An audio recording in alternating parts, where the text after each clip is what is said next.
Mesdames et Messieurs les ministres, Monsieur l'envoyé spécial du Président de la République française,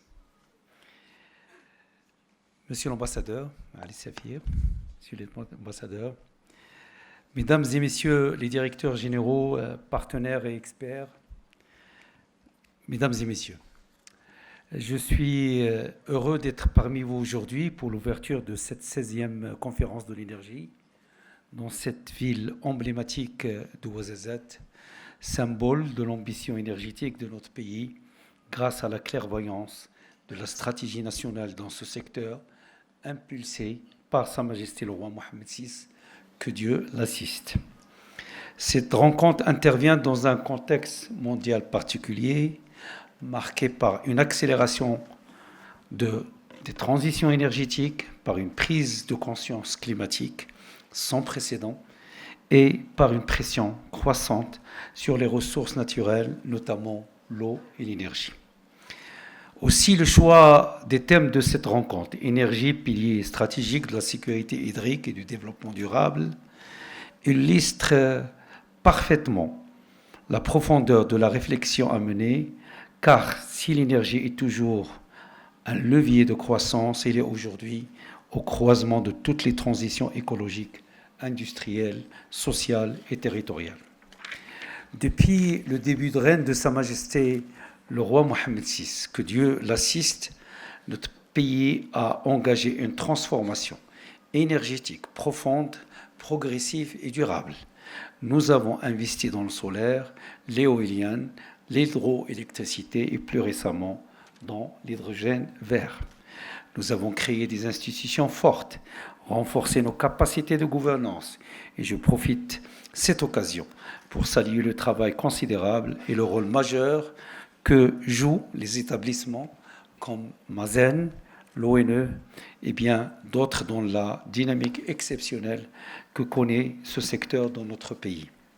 Nous avons également mobilisé des partenaires internationaux de premier plan, notamment de la France, pays invité d'honneur à cette édition, en faisant le choix stratégique d'ouvrir ce secteur à fort potentiel aux investisseurs privés.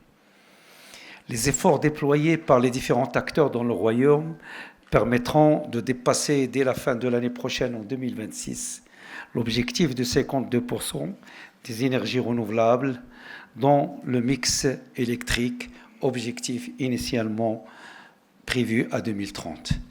Nous avons visité ce matin le complexe nord de Ouarzazate avec Madame et Messieurs le ministre et nous avons pu constater que ces 4 centrales sont opérationnelles. Je tiens à saluer l'ensemble des acteurs et des équipes pour leur mobilisation remarquable et leur engagement.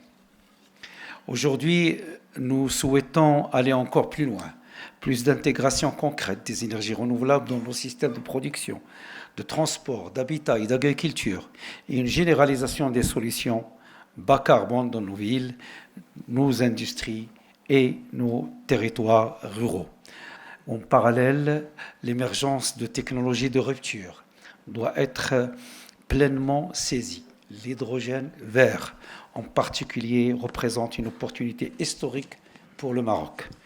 Dans ce sens, l'offre Maroc pour le développement du secteur de l'hydrogène vert, en cours de mise en œuvre, en application des hautes orientations royales, s'inscrit dans le prolongement de 15 ans d'expérience du Royaume dans le développement des énergies renouvelables et de plus de 30 ans d'ouverture d'investissements privés dans le secteur énergétique. Cette offre est destinée à développer la filière de l'hydrogène vert à travers la mise à contribution de la position privilégiée du Royaume, de ses ressources naturelles riches et diversifiées, de sa situation géographique stratégique et de ses infrastructures aux normes internationales. Permettez-moi ici de rappeler les hautes directives royales contenues dans le discours du trône du 29 juillet 2023, dans lequel le souverain avait engagé le gouvernement à entreprendre la mise en œuvre rapide et qualitative de l'offre Maroc dans le domaine de l'hydrogène vert, de manière à valoriser les atouts dont dispose notre pays en la matière et à répondre au mieux aux projets portés par les investisseurs mondiaux dans cette filière prometteuse. Fin de citation de Sa Majesté. Mesdames et messieurs, parler d'énergie aujourd'hui, c'est aussi parler de l'eau. Le nexus énergie-eau devient une préoccupation majeure et un véritable défi pour plusieurs pays. La synergie entre les politiques de l'eau et de l'énergie devient une exigence. Il implique une approche intégrée, territorialisée, multisectorielle, qui associe l'ingénierie technique, l'intelligence économique et la recherche scientifique, et aussi la participation citoyenne. Au Maroc, le stress hydrique qu'a connu notre pays les 7 dernières années nous impose une refonte totale de notre politique hydrique. L'innovation doit être intégrée à toutes les chaînes de valeur du secteur de l'eau suite aux hautes directives royales depuis la recherche et la mobilisation des ressources jusqu'à leur distribution et leur réutilisation. Aussi, face à l'aggravation des effets de changement climatique et de leur impact sur les ressources en eau d'une part et l'accroissement de la demande en eau d'autre part, notre pays s'est engagé conformément aux hautes orientations royales pour la réalisation d'un programme d'envergure de dessalement. L'objectif est de renforcer et de sécuriser l'alimentation en eau potable dans plusieurs régions et assurer aussi l'irrigation de plusieurs milliers d'hectares au niveau de périmètre. Par ailleurs, l'alimentation des stations de dessalement par les énergies renouvelables permet, et vous le savez, d'atteindre 2 objectifs majeurs, la réduction de l'empreinte carbone d'unités de dessalement et la réduction du coût de mètre cube d'eau dessalée, comme c'est le cas pour ce grand projet de dessalement à Dakhla en cours de réalisation par Nariva Énergie.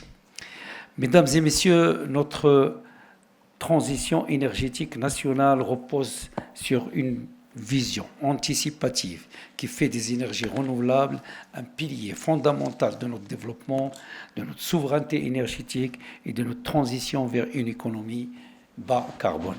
Ces efforts ne sauraient porter leurs fruits sans un cadre d'une gouvernance rénovée, d'une ouverture renforcée à l'investissement privé, national et international, et une réglementation claire, stable et prévisible. C'est dans ce sens que s'inscrit la réforme globale du secteur énergétique, engagée par le gouvernement en parfaite cohérence avec les hautes directives royales. Il vise à renforcer la compétitivité du secteur, à valoriser les ressources locales et à faire du Maroc une plateforme régionale et d'échange énergétique. Enfin, la transition énergétique doit constituer un levier d'équité territoriale à travers des politiques inclusives, une planification fine, des mécanismes de financement adaptés, sans oublier l'importance de la formation, de la recherche appliquée et l'innovation technologique. Car il ne peut y avoir de transition réussie sans compétences nationales. C'est pourquoi nous devons encourager nos universités, nos centres de recherche et nos jeunes entrepreneurs à contribuer activement à cette révolution énergétique qui est en cours. Mesdames et messieurs, sous l'impulsion de Sa Majesté le roi Mohammed VI, que Dieu l'assiste, le Maroc poursuivra avec détermination sa trajectoire en faveur d'un développement sobre en carbone, juste et durable, en renforçant ses partenariats et en s'affirmant comme une force de proposition et de solution à l'échelle régionale et internationale.